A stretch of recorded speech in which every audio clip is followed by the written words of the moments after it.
Je suis le révérend Ntoko Sondier. Que la paix du Seigneur Jésus-Christ soit avec chacun de vous. Je suis le serviteur de Dieu vivant, le chantre du Seigneur Jésus-Christ.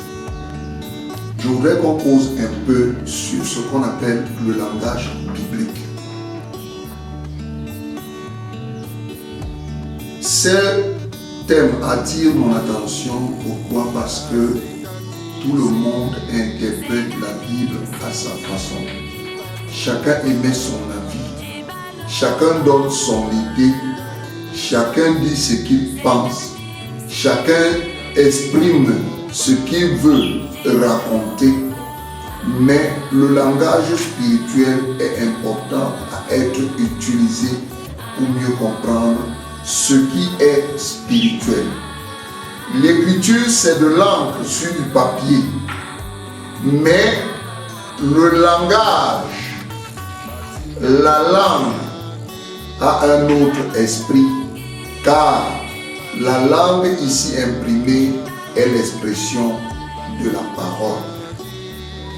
Lorsque nous constatons en lisant la Bible que la Bible commence à la Genèse par « Au commencement, Dieu créa les cieux et la terre ».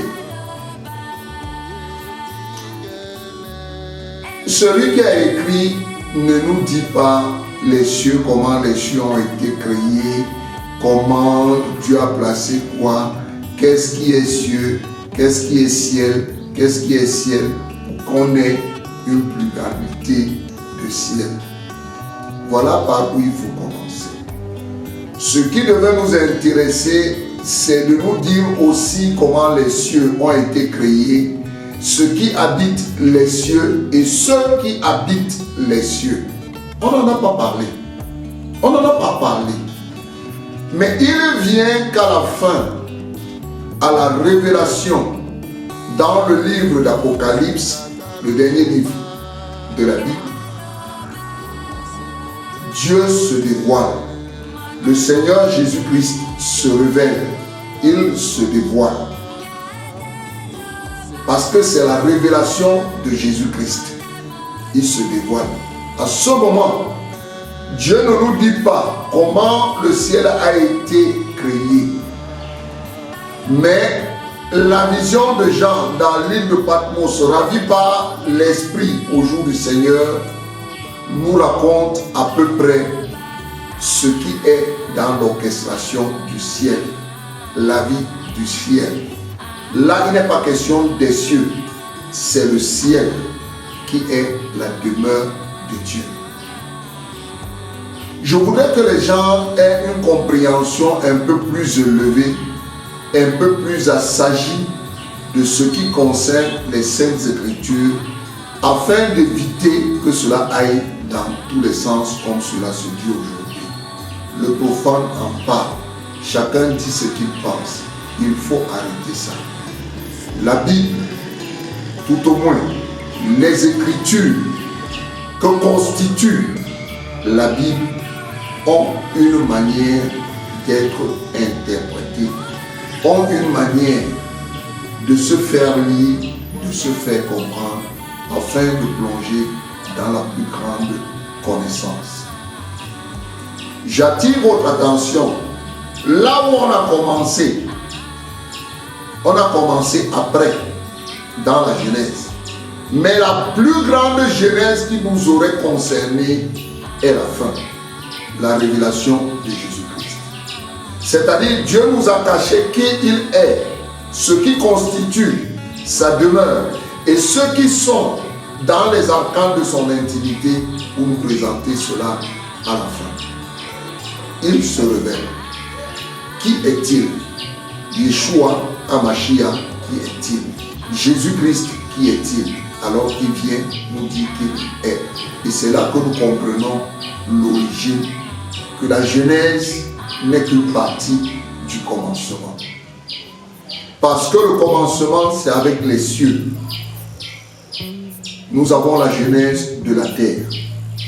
Alors j'attire votre attention quand nous allons lire les Saintes Écritures, par exemple au chapitre 1, verset 27 Il dit Dieu créa l'homme à son image. Il le créa à l'image de Dieu. Homme et femme, il les créa. Nous sommes ici au chapitre 1, verset 27. Mais loin, au chapitre 2, verset 7, l'Éternel Dieu forma l'homme de la poussière du sol. Il insuffla dans ses narines un souffle vital et l'homme devint un être vivant.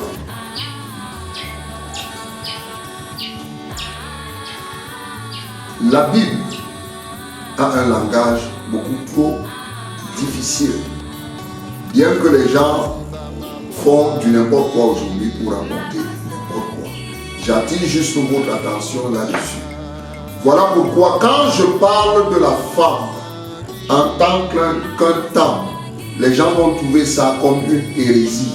Quand je vais parler de la femme en tant que ceci ou cela, les gens vont dire, il nous soumet, il nous amène au féminisme. Quand on va dire ci, qu'on va dire ça, les gens vont entrer dans des polémiques inutiles, ne sachant pas, ne comprenant pas, ne maîtrisant pas de quoi il est question. J'attire votre attention parce que nous irons loin avec le sujet de la création. La création de l'homme, qui est l'homme. L'homme, homme et femme, qui est l'homme, le sexe masculin, qui est la femme, homme, sexe féminin. Voilà à peu près. Je vous en prie, soyez un peu pondérés dans vos jugements. Et étant pondérés dans vos jugements, vous allez vous rendre compte que vous allez attirer la sagesse. Je suis le révérend Ntoko Sondji. Que la paix du Seigneur Jésus-Christ soit avec chacun de vous et que le Seigneur Jésus-Christ vous bénisse. Amen.